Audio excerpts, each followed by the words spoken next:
PHP के इस class में हम लोग देखेंगे एरे मर्ज। दोस्तों एरे मर्ज क्या करता है, दो एरे को ये आपस में जोड़ेगा, दैट मीन्स ये मर्ज कर देगा।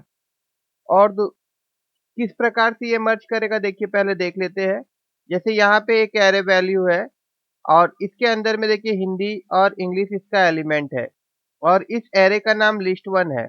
उसी प्रकार से नीचे में दूसरा एरे है जिसका नाम लिस्ट टू है और इसके अंदर में मैथ, साइंस और एसएसटी इसका एलिमेंट है।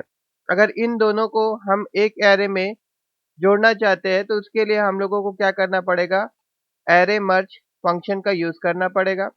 तो चलिए मैं यहाँ पे आप लोगों को प्रिंट करके दिखाता हूँ। प्रिंट आर फंक्शन की मदद से एरे प्रिंट करते हैं हम लोग। और अब मैं यूज करूंगा यहाँ पे एरे मर्ज।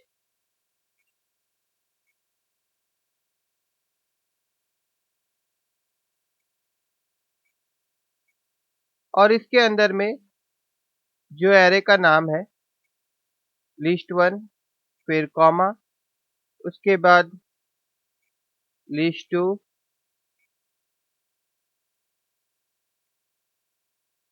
अब चलिए इसको हम लोग प्रिंट करते हैं। यहाँ पे लाइन नंबर 30 में एरर है, लाइन नंबर 30 यही है और एरर क्या है वो ब्रैकेट, यहाँ पे एक ब्रैकेट एक्स्ट्रा देना था।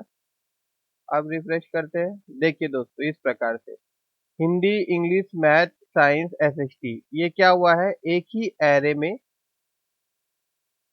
ये दोनों एरे को एक एरे में बना दिया गया है, ठीक है ना, मर्ज कर दिया गया है। और इससे पहले दोस्तों हम लोग कॉम्बाइन देखे थे, तो कॉम्बाइन में क्या होता था कि पहला वाला जो एरे था उसको वो की के रूप में ले रहा था।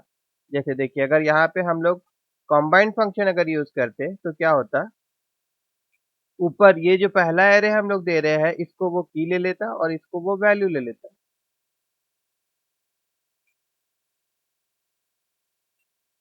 Array combine both parameter should have a equal number of elements। अच्छा, और एक बात है दोस्तों कि जब एरे कॉम्बाइंड हम लोग यूज करेंगे तो दोनों एरे में इक्वल नंबर ऑफ एलिमेंट होना चाहिए। मतलब यहाँ पे भी और एक एलिमेंट होना चाहिए। जैसे यहाँ पे मैं दे देता हूँ MSC, अब ये वर्क करेगा। देखिए तो यहाँ पे क्या हो रहा है दोस्तों, हिंदी को वो की ले रहा है, इंग्लिश को वो की ले रहा है, एमएससी को वो की ले रहा है। ये तीनों वेरिएबल, ये तीनों जो है हिंदी, इंग्लिश, मैथ, ये आपका लिस्ट वन एरे में है और ये बाकी सब जो है लिस्ट टू में है। तो हम लोग क्या चाहते थे, हम लोग इस तरह से नहीं करना चाहते। मान लीजिए आप कोई प्रोग्राम कोई वेबसाइट बना रहे हैं तो उस जगह आप दोनों को एक ही एरे में आपको मर्ज करना है, मतलब एक करना है। तो आप कॉम्बाइंड फंक्शन उस जगह में आप नहीं यूज करेंगे, उस जगह में आप लोग क्या यूज करेंगे, मर्ज फंक्शन यूज करेंगे। इस प्रकार से मर्ज फंक्शन यूज करने से ये क्या होगा, ये आपको एक ही एरे देगा, ठीक है। अब चलिए मर्ज फंक्शन के बारे में और हम लोग जानते हैं। अब मान लीजिए कि एक एसोसिएटिव एरे होता और इसका की होता। यहाँ पे जैसे मैं लिखता हूँ सब्जेक्ट वन,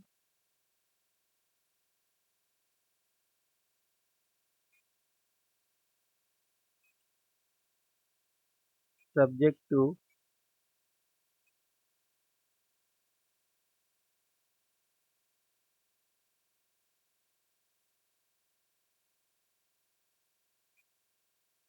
सब्जेक्ट थ्री।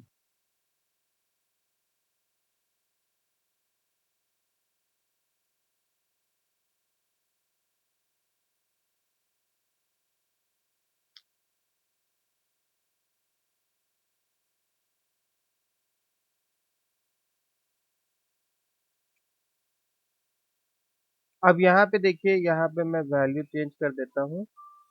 यहाँ मैथ, यहाँ जीएसटी, यहाँ एसएसटी। अब एरे मर्ज में क्या होता है दोस्तों, मान लीजिए कि देखिए अभी ये सारा की सेम है, जैसे subject one, subject two, subject three, नीचे में भी subject one, subject two, subject three. तो अब अगर हम लोग मर्ज करेंगे लिस्ट वन एरे को लिस्ट टू एरे के साथ, अगर हम लोग मर्ज करेंगे तो दोस्तों वो जो नीचे वाला एरे है, दैट मीन्स क्या बोलता है कि इसका बोलना ये है कि जो लेटेस्ट रहेगा वो पहले वाला को ओवरराइड कर देता है, मतलब हटा देता है। अगर हम लोग इसको जाके यहाँ पे रिफ्रेश करेंगे इस प्रकार से, तो देखिए मैथ, साइंस और एसएसटी, तो ये आपका मैथ, साइंस और एसएसटी कहाँ पे है? देखिए नीचे वाला है, ऊपर वाला नहीं लेगा। अब मान लीजिए यहाँ पे अगर हम लोग की चेंज करते हैं, सब्जेक्ट यहाँ पे 4 दे दिए हैं और उसके बाद यहाँ पे सब्जेक्ट 5 दे दिए हैं, बट ये सब्जेक्ट देखिए ये 3 और ये 3 ये दोनों सेम है, तो वो एमएससी को ओवरराइड कर देगा, हटा देगा और उसके जगह में वो क्या लिख देगा, एसएसटी को ले लेगा, ठीक है ना। अब चलिए हम लोग यहाँ पे देखते हैं, रिफ्रेश करते हैं। देखिए दोस्तों, वो एमएससी के जगह में क्या कर दिया है, वो ले रहा है जीएससी और एमएससी को वो हटा दे रहा है, ठीक है। उसके बाद एरे मर्ज में और एक चीज, जैसे कि मान लीजिए कि हम एक एरे को अगर हम पास करेंगे, ठीक है, और यहाँ पे जो एसोसिएटिव एरे रहेगा, ये एसोसिएटिव एरे है, ये आपका 2 से स्टार्ट हुआ मान लीजिए, ये 2 है, ये 3 है और ये आपका 4 है, ठीक है। इस तरह से स्टार्ट हुआ है और हम लोग सिर्फ एक ही वैल्यू, एक ही एरे को पास कर रहे हैं ना। तो ये क्या करता है, चलिए इसका रिजल्ट पहले हम लोग देख लेते हैं। इसको हम लोग यहाँ पे रिफ्रेश करें, ठीक है। तो देखिए दोस्तों, ये आपका 0 1 2, मतलब आपका यहाँ पे जो भी इंडेक्स की रहेगा, अगर वो इंटीजर में है और वो कोई भी नंबर से शुरू हुआ है, बट हम लोग अगर उसको मर्ज में पास करेंगे तो उसका जो इंडेक्स की होगा वो ऑटोमेटिकली वो 0 से स्टार्ट होगा और फिर 1 1 करके इंक्रीज, ठीक है।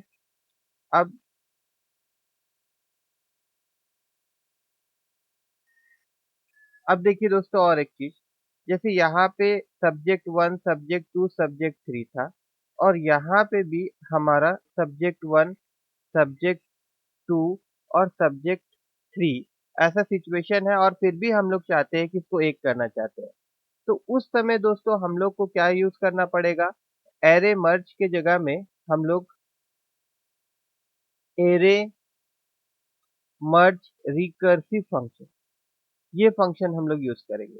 यहाँ पे एरे मर्ज रिकर्सिव फंक्शन को यूज करेंगे। तो इससे क्या होगा दोस्तों, ये सब्जेक्ट 1 का एक एरे, सब्जेक्ट 2 का एक एरे, सब्जेक्ट 3 का एक एरे, 3 एरे अलग अलग वो क्रिएट कर देगा। देखिए अब इसको हम लोग रिफ्रेश करेंगे तो देखिए दोस्तों, सब 1 का एरे में ये हिंदी और मैथ ले लिया, सब्जेक्ट 2 का एरे में ये इंग्लिश और साइंस ले लिया और सब्जेक्ट 3 का एरे में वो एमएससी और एसएसटी ले लिया। तो अगर ऐसा सिचुएशन आता है तो आप क्या यूज करेंगे, रिकर्सिव, क्योंकि इस सिचुएशन में अगर हम मर्ज ये वाला फंक्शन यूज करते हैं तो मर्ज फंक्शन क्या करता है, ओवरराइट कर देता है, जिससे कि हमारा जो डाटा रहेगा एक एक लेगा और लेटेस्ट वाला को लेगा, ठीक है ना।